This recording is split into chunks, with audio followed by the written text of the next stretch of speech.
car tu es là. Je suis tranquille, car tu es là. Car tu Yahweh, es je suis tranquille, car tu es là. car tu es là. Je suis tranquille, car tu es là. Car tu es là. Ah, merci Seigneur, je suis tranquille parce que tu es là. Ta parole est une lampe à mes pieds et une lumière sur mon sentier. La parole ne peut pas être une lumière sans d'abord être une lampe. Parce que la distance d'éclairage d'une lampe est moins longue que la distance d'éclairage de la lumière.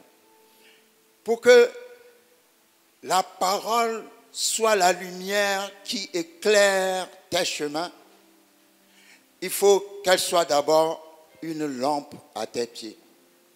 Ça veut dire, il faut entrer dans la parole. Toujours dans le psaume 119, la Bible dit, l'entrée de ta parole est claire. Amen. Si la Bible dit, ta parole est une lampe à mes pieds, c'est pas ta parole est une lampe sur ma tête. Ta parole est une lampe sur mon front. D'abord, je n'ai jamais vu quelqu'un marcher avec une lampe à ses pieds. Souvent, ils mettent la lampe sur le front. Amen. Mais là, la Bible dit, ta parole est une lampe à mes pieds. Pourquoi à mes pieds? Parce que c'est une lampe qui va te montrer où poser les pieds. Amen. C'est une lampe. La Bible dit, je cherchais la référence, mais je n'ai pas trouvé. Il y a des références qui viennent pendant qu'on est en train de prêcher. Elles ne viennent pas avant, je ne sais pas pourquoi. Les pas du juste sont ordonnés par le Seigneur. Les pas du chrétien sont ordonnés. Dans le mot ordonné, il y a le mot ordre. Ça veut dire que déjà, le chrétien ne marche pas en désordre. Il ne fait pas n'importe quoi parce que ses pas, chacun de ses pas sont ordonnés par le Seigneur. C'est comme tu es en train de marcher, tu fais un pas avant que le pas n'arrive au sol, le Seigneur met sa main sous ton pied et dépose tes pas ici. À chaque fois, il met sa main sous tes pieds et dépose tes pas là. Pas là où toi tu veux déposer tes pas, mais là où il veut que tu déposes tes pas. Les pas du juste sont ordonnés par le Seigneur. Ordonnés par le Seigneur, ça veut dire que les chemins que tu prends dans ta vie ne viennent pas de tes décisions personnelles, mais viennent de la décision de Dieu. Est-ce que vous me suivez? Ta parole est une lampe à mes pieds. C'est-à-dire là où je vais quotidiennement, chaque jour, ta parole qui est à mes pieds, c'est-à-dire qui ordonne à mes pieds où poser mes pas, m'éclaire. À force, petit à petit, du niveau des pieds et du niveau de la lampe, à force de marcher dans la parole, ne reste pas une lampe, mais devient une lumière. Quand elle est au niveau de la lampe, la parole à mes pieds, c'est la méditation quotidienne.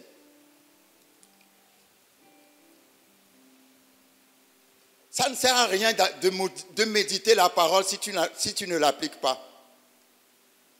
Parce que la parole a besoin d'être méditée pour être appliquée. Amen. Si tu médites la parole et tu ne l'appliques jamais, donc ça ne sert à rien de la méditer. À force de méditer la parole petit à petit, je suis éclairé. Et arrivé à un certain niveau, mon éclairage devient une lumière. Avant, j'avais besoin d'un petit éclairage pour avancer pas à pas. Maintenant, je suis arrivé à un niveau où, au travers de la parole, je peux voir tout le chemin devant moi. Amen. Je peux voir tout le chemin devant moi. La parole est devenue la lumière. Je ne vois pas seulement là où je pose les pieds, mais je vois le chemin dans lequel le Seigneur m'amène. Les pas du juste sont guidés par l'Éternel. Est-ce que vous me suivez? Que l'Éternel guide vos pas. Des fois, quand l'Éternel guide vos pas, vous ne le savez pas. Amen. Des fois, vous le savez, mais des fois, vous ne le savez pas. Mais ce que vous devez faire, ce que nous devons faire, c'est rester dans la parole. Parce que c'est la parole qui est la lumière. À force d'être éclairé par la parole, toi-même, tu vas devenir la parole. C'est pour ça que Jésus a dit, vous êtes la lumière du monde. Amen. Vous êtes la lumière du monde, c'est-à-dire, après être arrivé à un niveau où vous êtes capable de diriger votre propre vie, vous pouvez diriger la vie des autres. Diriger la vie des autres ne veut pas dire exercer une autorité de dictature sur la vie des autres. Amen. Mais c'est être une source de conseil. Quand vous voyez David, il y a plusieurs versets dans lesquels David dit au Seigneur, « Conduis-moi, Seigneur ». Allons dans le psaume 5, verset 9. On va trouver chez David le caractère de quelqu'un qui veut toujours être conduit par le Seigneur. Est-ce que vous me suivez? Le psaume 5, verset 9, David dit, « Éternel, conduis-moi dans ta justice à cause de mes ennemis, aplanis ta voie sous mes pas. » Amen. Quand nous lisons le psaume 25 à son verset 5, dans le psaume 25, verset 5, David dit, « Conduis-moi dans ta vérité et instruis-moi, car tu es le Dieu de mon salut, tu es toujours mon espérance. » Dans le psaume 27, à son verset 11, David dit, « Éternel, enseigne-moi ta voie, conduis-moi dans le sentier de la droiture à cause de mes ennemis. » Dans le psaume 61, à son verset 2, David dit, «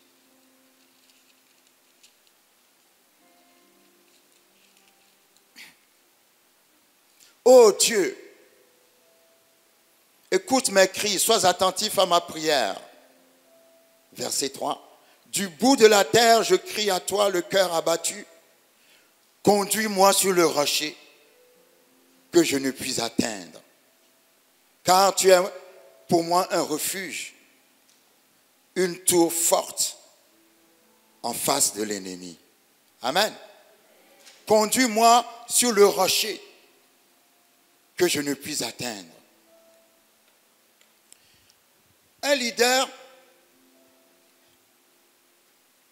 c'est quelqu'un vers qui les gens viennent et puis qui disent comment je vais faire telle chose. Quel chemin prendre dans telle situation. Quand les gens viennent vers toi, pour pouvoir être vraiment une source d'inspiration pour les gens qui viennent vers toi, chaque leader va aussi quelque part. Alléluia. Et dans le cas de David, quand les gens disent à David, David vient à notre secours, David se tourne vers Dieu, il dit, Éternel, viens à mon secours.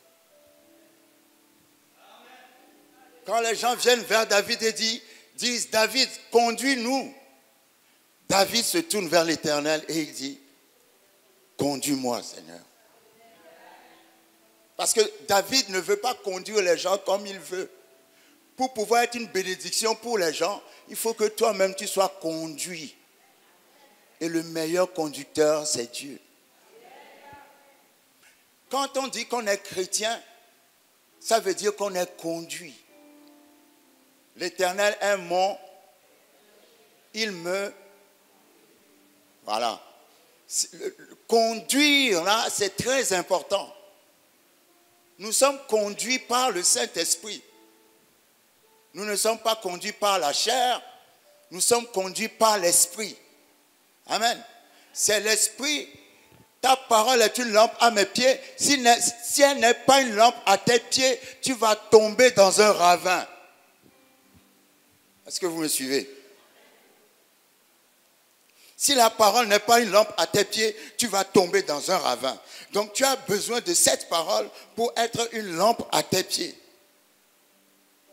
Lorsque nous allons dans Proverbes, chapitre 14 à son verset 12, la Bible dit dans Proverbes 14 à son verset 12,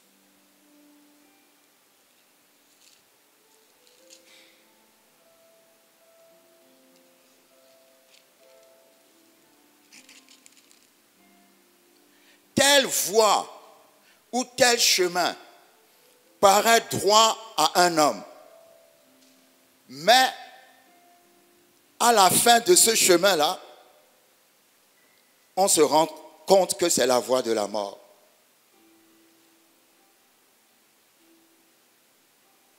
Aujourd'hui, on ne va pas se mettre sur les chaises, sautiller, crier, se rouler par terre.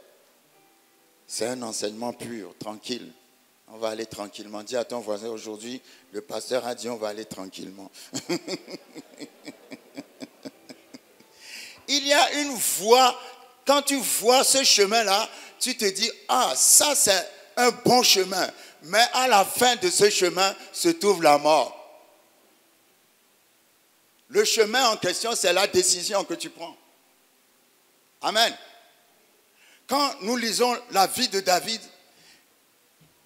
vous verrez plusieurs fois le mot, l'expression « conduis-moi, Éternel ». Et vous verrez plusieurs fois dans la vie de David, David dit, la Bible dit, « Et David consulta l'Éternel ». Amen. Ça va vous frapper. Si vous étudiez la vie de David, il demande toujours à Dieu de le conduire. Et la Bible dit toujours, « Et David consulta l'Éternel ». Parce que le chemin peut paraître droit, logique, normal, mais au bout de ce chemin, t'attends un cercueil. Pourquoi? Parce que tu as pris ce chemin, tu n'as pas fait de la parole une lampe à tes pieds. Si la parole était une lampe à tes pieds, elle deviendra une lumière sur ce sentier. Et avant d'arriver au milieu du sentier, tu verras la mort au bout. Alors, quelqu'un ne me comprend pas. Quand on est conduit par l'Éternel, on voit des choses que les gens ne voient pas. La Bible dit dans la génération de Noé, les gens donnaient leurs filles en mariage. Les gens faisaient la fête tous les jours. Mais dans cette génération, seul Noé voyait un déluge. Amen. Noé avait la parole à ses pieds. Et la parole à ses pieds, c'est-à-dire il vivait selon la parole. Et la parole à ses pieds est devenue la lumière sur son sentier. Il était dans une génération, mais il voyait une autre génération. Il était dans une génération, mais il voyait la fin de cette génération, le commencement d'une autre génération.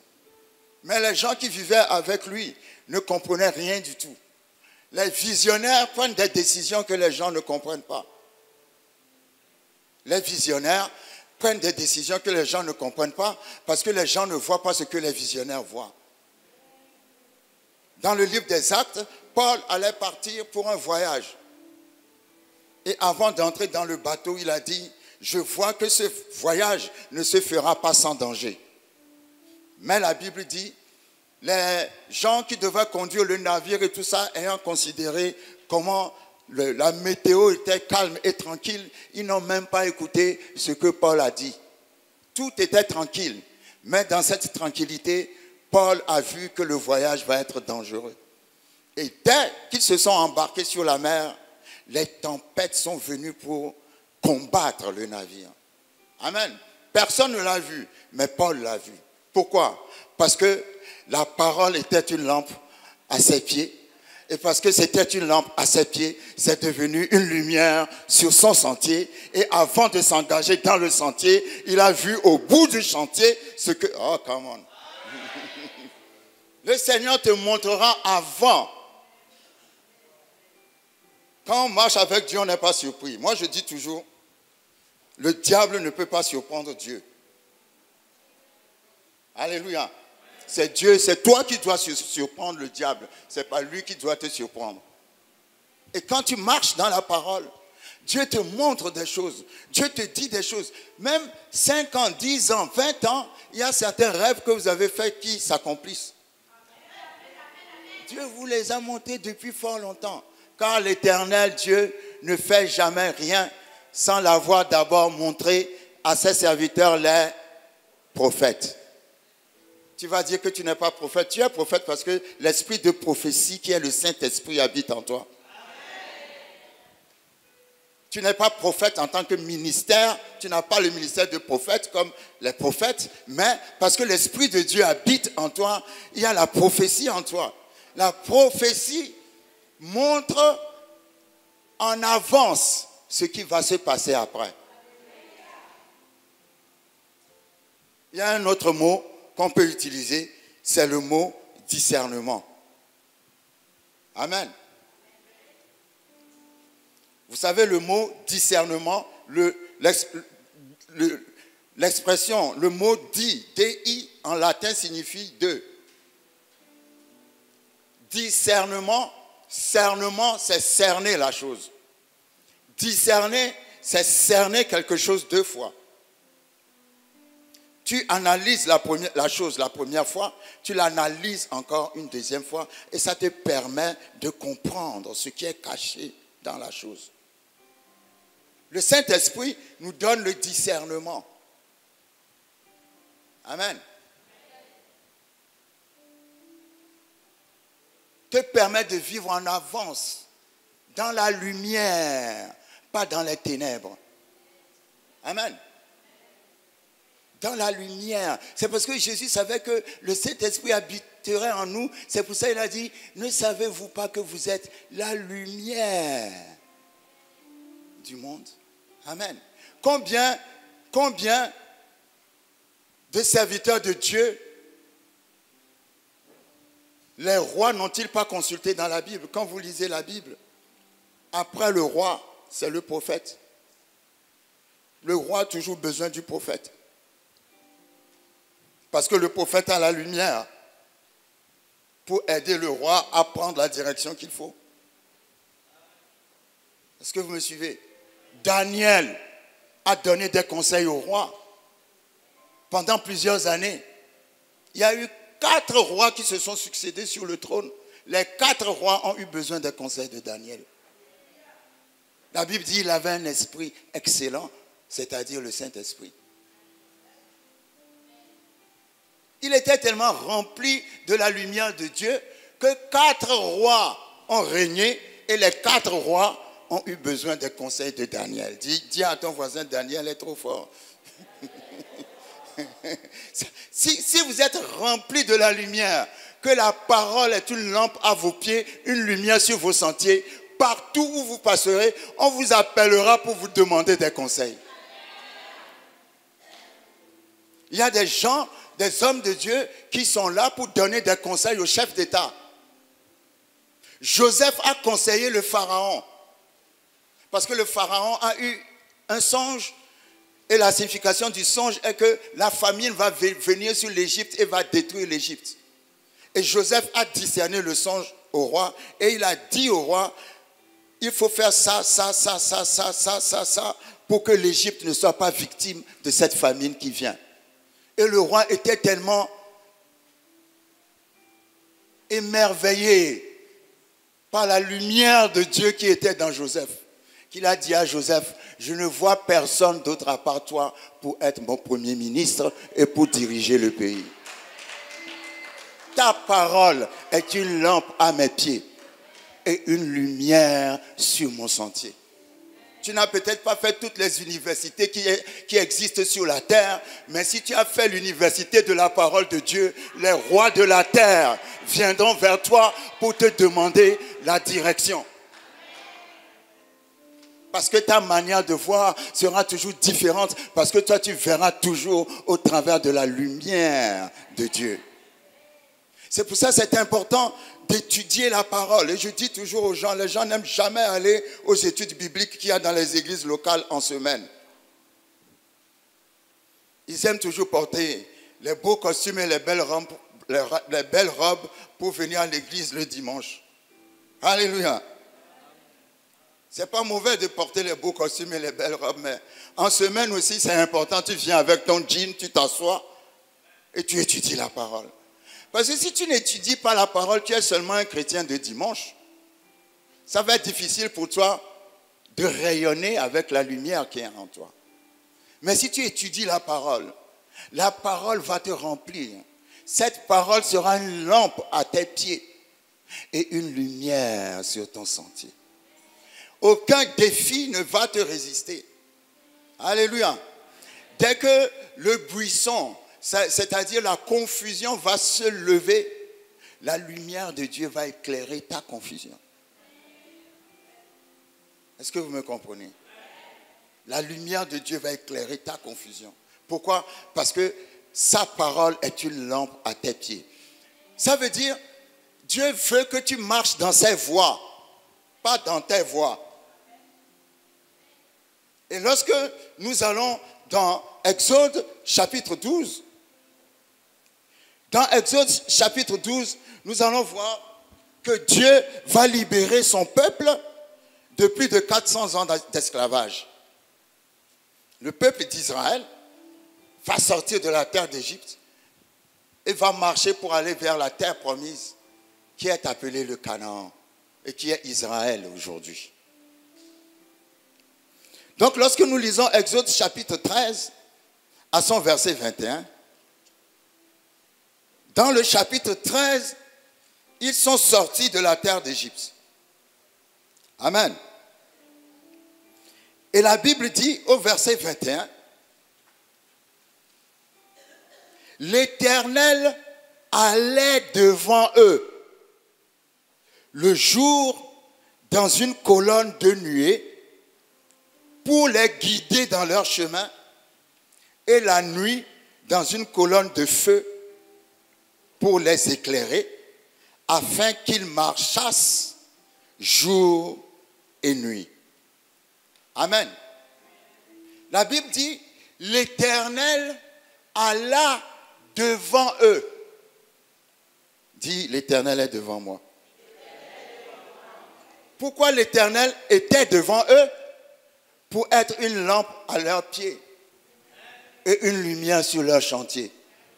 Pour les guider. Quelqu'un a besoin d'être guidé. Parce que si tu n'es pas guidé, tu es comme un aveugle, tu marches, il y a un trou devant toi, tu ne le vois pas, tu tombes dans le trou. Mais si tu es guidé, l'Éternel va te dire, ne passe pas par ici, passe par là, ne passe pas par ici, passe par là. Alléluia. Ta parole est une lampe à mes pieds et une lumière sur mon sentier.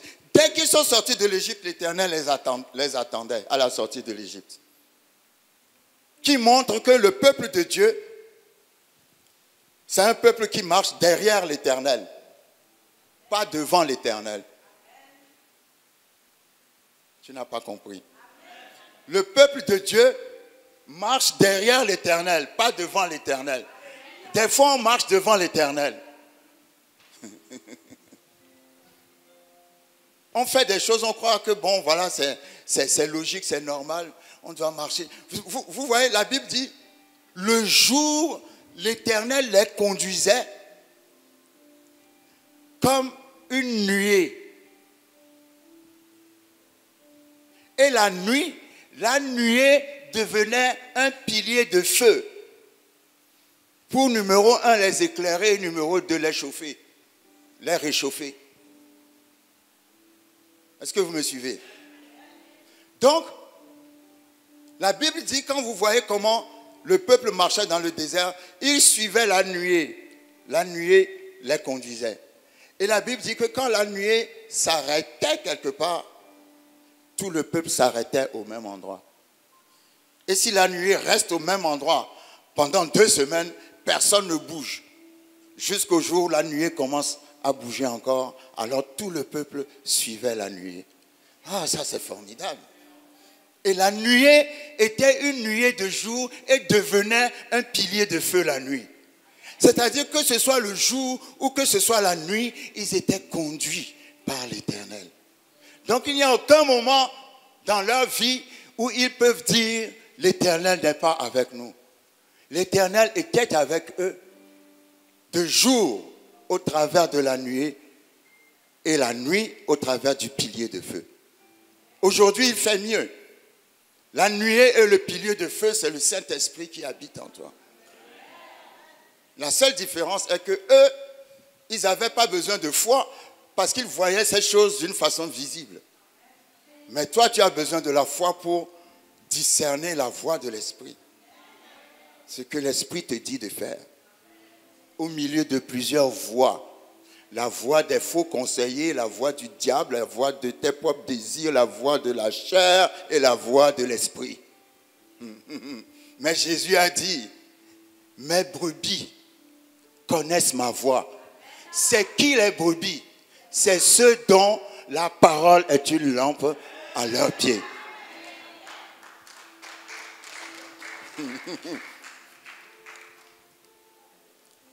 Si tu es dans la parole, tu comprendras la volonté de Dieu.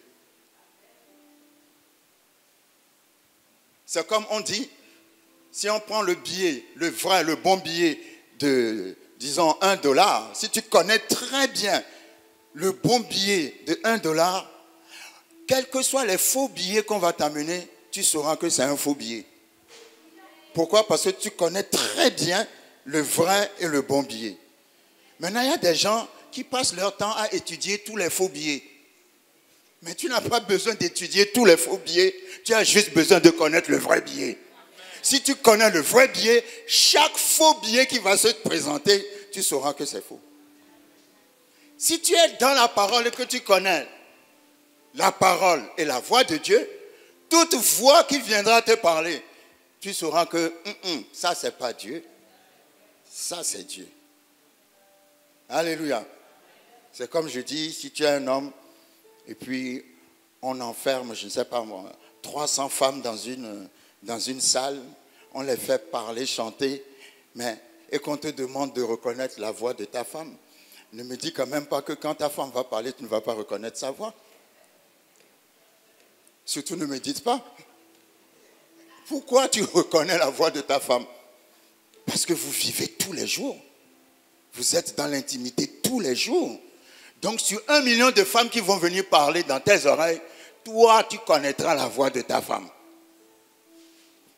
Ah, les hommes, vous me regardez bizarrement, c'est comme si vous ne reconnaîtrez pas. Amen. Ou inversement, chaque femme saura reconnaître la voix de son mari. Et les femmes sont tellement éveillées qu'elles reconnaîtront encore plus vite que les hommes. Amen. Pourquoi? Parce que tu es avec la personne tous les jours. Si tu es avec Dieu tous les jours, quand Dieu va te parler, tu sauras que c'est Dieu qui t'a parlé. Et puis Dieu aura une manière de te parler. Amen. Dieu aura une manière de te parler. La Bible dit dans 1 Corinthiens 12 que la manifestation de l'Esprit, allons rapidement dans 1 Corinthiens 12, j'amène quelqu'un à développer une relation personnelle avec Dieu. Et vous devez savoir comment Dieu parle. Vous devez savoir comment il vous parle à vous. Et vous ne devez pas toujours être dépendant des gens qui viennent vous dire « Dieu m'a dit ». Les gens qui viennent vous dire « Dieu m'a dit », oui, Dieu peut leur dire. Mais vous devez savoir aussi ce que Dieu vous dit à vous-même.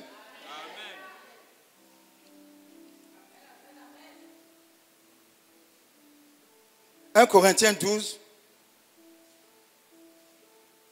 verset 4. Il y a diversité de dons, mais le même esprit. Diversité de ministères, mais le même Seigneur. Diversité d'opérations. Opérations, mais le même Dieu qui opère tout en tous. Diversité d'opérations. Quand vous voyez dans l'Ancien Testament, par exemple, ils ont tous fait des miracles.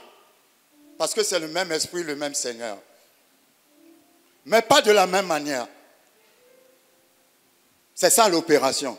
Diverses opérations, c'est la manière. Moïse utilisait son bâton pour fendre la mer. Élie utilisait son manteau pour fendre le Jourdain. C'est le même miracle, mais ce n'est pas la même opération.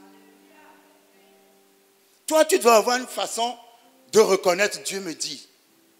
Par exemple, ceux qui ont le don de guérison, quand le moment vient, certains sentent des picotements dans leurs mains. Ah, vous ne me comprenez pas. C'est toi qui dois développer cette manière-là avec Dieu. Et savoir, c'est ça l'opération, diverses opérations. Et savoir qu'à cet instant précis, Dieu me dit ceci précisément. Amen. Il y a certaines personnes qui sentent une main sur leur tête. Alléluia. Et ils savent quand la main vient sur leur tête que c'est le moment de faire quelque chose. Il y a certaines personnes, ils sentent comme la chair de poule. Amen. Il y a certaines personnes, ils entendent une voix parler dans leurs oreilles. C'est toujours le même miracle, mais les mêmes dons spirituels, mais diversité d'opérations. Toi, tu dois connaître comment Dieu te parle. Dieu n'est pas obligé de te parler de la même manière qu'il parle aux autres. Parce qu'il veut avoir une relation personnelle et intime avec chacun d'entre nous. La Bible dit, quand ils sont sortis du désert, l'Éternel les conduisait le jour et l'Éternel les conduisait la nuit. Le jour, tu n'as pas besoin d'être conduit. Pourquoi? Parce que c'est le jour. Mais malgré que ce soit le jour, l'Éternel les conduisait quand même le jour. Parce qu'il peut faire jour et tu peux quand même te tromper dans le jour. Vous ne me comprenez pas? Il y a des choses, des situations qui arrivent, la solution est claire. Tout le monde dira, come on, c'est ça il faut faire. Amen. Mais tu es en plein jour et en même temps en plein minuit. Parce que ce que toi tu crois qu'il faut faire, c'est justement le contraire de ce que Dieu veut. Donc ce n'est pas parce que c'est le jour qu'il faut te laisser conduire par le jour. Non, c'est le jour, mais l'Éternel dans le jour est une nuée qui te conduit. Parce que tu peux tomber et te tromper dans le jour, comme tu peux tomber et te tromper dans la nuit. Ah, je prie à la fin de ce message que les yeux des aveugles s'ouvrent. Quand je dis que les yeux des aveugles s'ouvrent, je ne parle pas des yeux charnels. Je parle des yeux de l'esprit. Parce qu'il y a des gens qui se laissent guider par la lumière du jour. Dieu veut que tu sois guidé par la lumière de sa parole.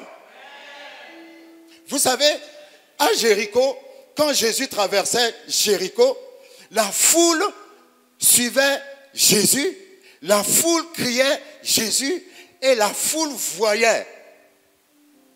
Mais la foule ne voyait pas bien. Parce que Bartimée l'aveugle a vu mieux Jésus que la foule. Parce que la foule est restée avec ses problèmes, mais Bartimée est sorti guéri.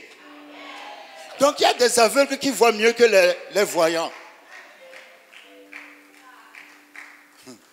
Tu peux être aveugle et bien voir. Pourquoi? Parce que toi, tu n'as pas besoin de la lumière du jour, tu vois par la lumière de la parole. Ah, ce monsieur-là, il a commencé un business. Mais la manière dont il a commencé le business, je vois que d'ici 3 ans, ça va marcher, mais d'ici 3 ans, ça ne va pas marcher.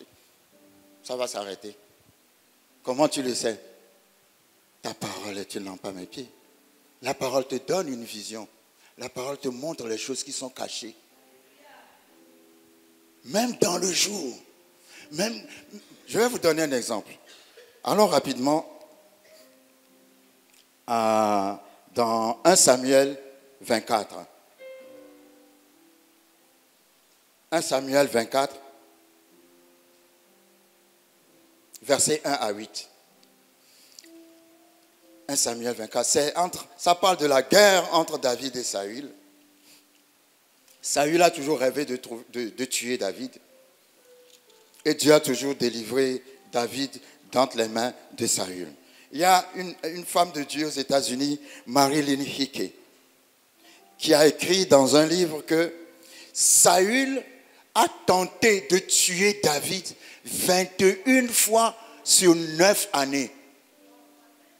À un point tel que David ne pouvait pas trouver un endroit pour poser la tête. Parce que Saül le poursuivait. Il a connu une vie sans repos à cause de Saül. Que ton Saül trouve sa fin aujourd'hui. Je dis que le Saül de tes enfants, le Saül de ta famille, ton Saül trouve sa fin aujourd'hui. 21 attentats contre la vie de David sur 9 ans. À chaque fois, il cherchait toujours à tuer David. Et un jour, la Bible dit, dans 1 Samuel, chapitre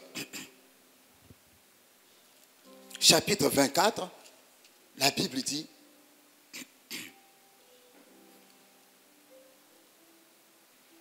de là, David monta vers les lieux forts d'Engedi où il demeura. Lorsque Saül fut revenu de la poursuite des Philistins, on vint lui dire, voici, David est dans le désert d'Engedi. Saül prit, regardez, Saül a pris 3000 hommes d'élite sur tout Israël pour arrêter le petit David. Et il alla chercher David et ses gens. David était avec ses 400 vaillants guerriers.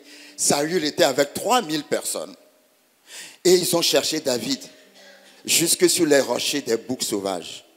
La Bible dit, il arriva dans les parcs de brebis qui étaient près du chemin, et là se trouvait une caverne.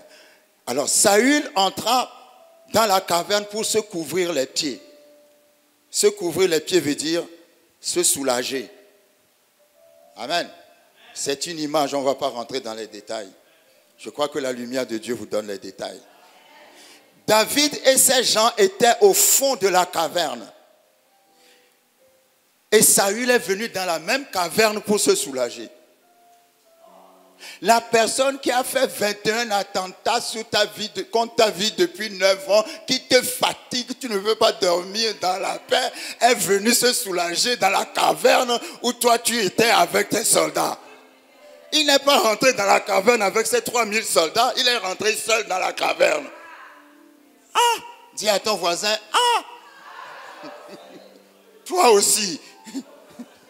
Et la Bible dit, écoutez, la Bible dit, verset 5, les gens de David ont dit à David, voici le jour où l'Éternel te dit, je livre ton ennemi entre tes mains, traite-le comme bon te semblera. Bon, maintenant, qui parmi vous va dire que ce n'est pas l'Éternel qui a livré Saül entre les mains de David? Tout le monde va dire que c'est lui. C'est ses compagnons qui sont des menteurs. Ils lui ont dit, voici le jour où l'Éternel a livré son ennemi en tête. Comment ils savent que c'est l'Éternel? Vous savez, parfois les gens vous donnent des conseils par rapport à la lumière du jour. Non, il faut chercher la lumière de la parole. Parce que selon la lumière du jour, la décision à prendre est toujours logique. Mais la Bible dit, il les conduisait dans la nuée le jour. Dieu n'a jamais voulu que David tue Saül. Parce que la Bible dit, quand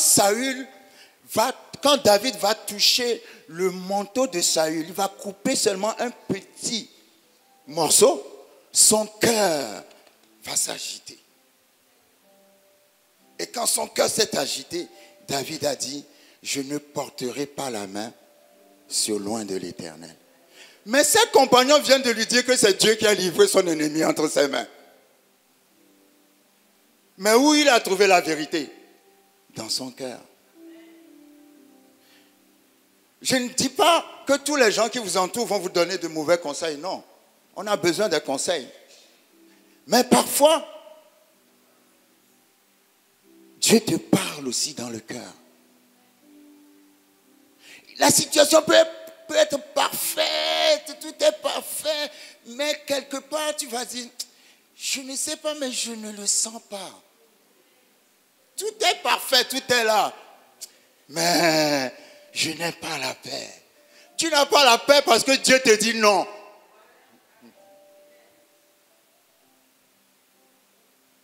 Moi, ça m'est déjà arrivé plusieurs fois, je n'ai pas eu la paix sur des choses que j'ai faites. Et puis après, c'était une catastrophe. Et puis après, je dis, oh, et pourtant je sentais. Mais si tu sentais, pourquoi tu n'as pas fait ce que tu sentais? Des fois, on s'entête. Amen. Mais Dieu parle dans le cœur. Comme la situation peut paraître inouïe, tout le monde va dire, ça ne va pas chez toi. Si moi j'étais toi, j'allais déjà abandonner depuis. Mais dans ton cœur, Dieu dit, continue encore. Patiente encore. Il y a des choses que les autres ne peuvent pas savoir. Il y a des conseils. Moi, je ne peux pas te donner des conseils. À un certain niveau, je te dirai, il faut faire ce que tu sens. Ne viens pas mettre les choses sur ma tête après. Tu dois être suffisamment mûr pour connaître la volonté de Dieu pour toi-même. Tu dois être suffisamment mûr pour te dire, bon, Dieu m'a parlé, je prends cette décision-là. C'est comme dans Genèse 26, on en parle souvent, la famine s'est déclenchée dans le pays où Isaac était. Tout le monde a pris ses bagages direction Égypte. Isaac veut prendre la direction d'Égypte. Dieu a dit, assieds-toi dans la famine. À qui toi tu vas expliquer, il y a la famine à Noisy-le-Sec, mais Dieu m'a dit de rester dans la famine. Les gens vont te dire que tu as un problème. Amen. Mais c'est Dieu qui parle. Mais ça, personne d'autre ne peut te le dire à part toi-même.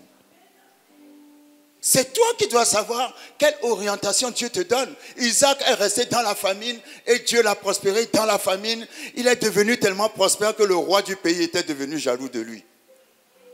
Vous imaginez, toi tu es immigré en France et tu es devenu tellement prospère que la personne qui est le plus riche en France est jaloux de toi. Pourquoi? Parce que quand Dieu lui a dit non, il a été obéissant, il est resté dans la famine. Les gens ont dû le critiquer, le traiter de tous les noms. Il y a des décisions que tu vas prendre, les gens vont te traiter de tous les noms. Mais il faut être sûr de ta relation avec Dieu. Si c'est Dieu qui t'a parlé, n'aie pas peur. Alléluia. C'est pour ça que je dis, il y a le verset qui dit, l'Éternel te donnera les désirs de ton cœur. Fais attention parce que ton cœur peut avoir n'importe quoi comme désir.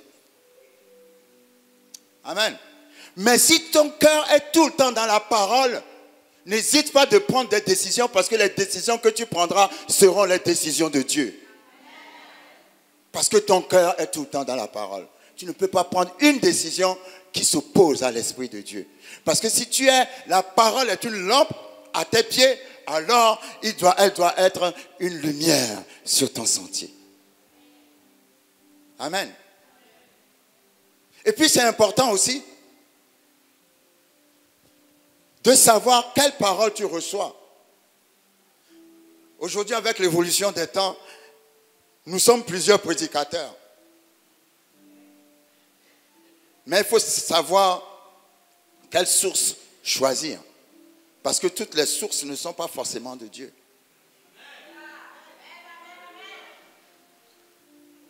Il faut discerner ta source. Autrement, ta source va te donner une mauvaise direction. Parce que la parole qui est une lampe à tes pieds, les pieds signifient les décisions que tu prends, les directions que tu prends dans la vie. Parce que tu peux faire une petite erreur.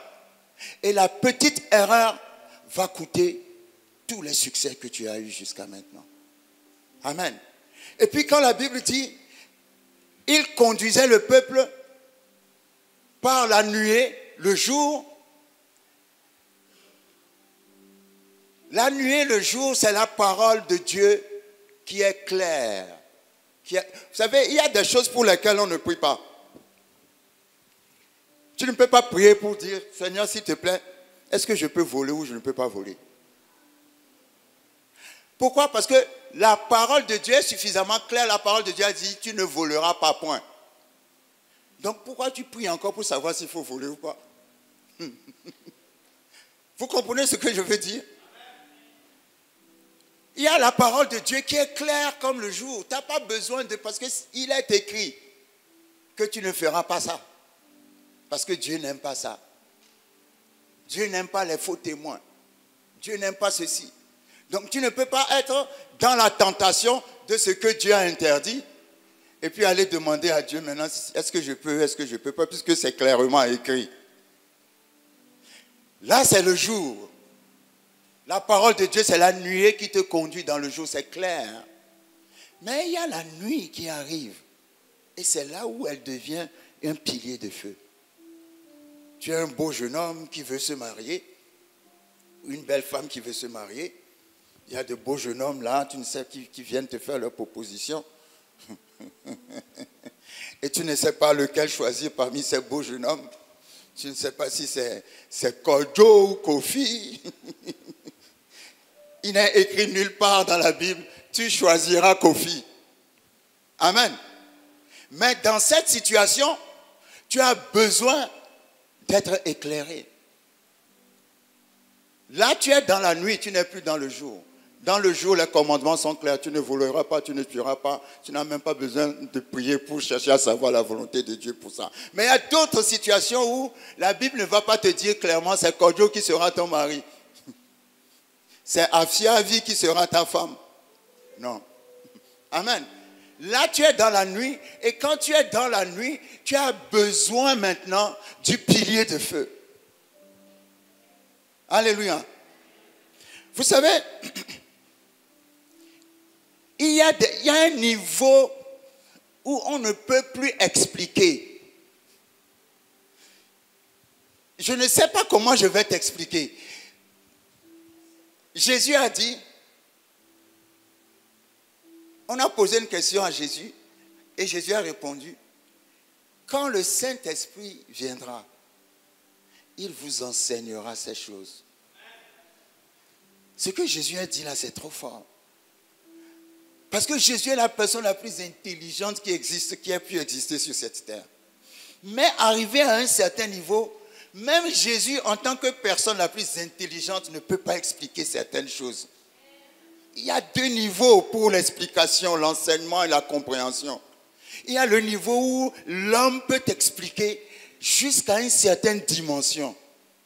Après, il ne peut plus rien faire, mais l'Esprit viendra pour t'enseigner le reste.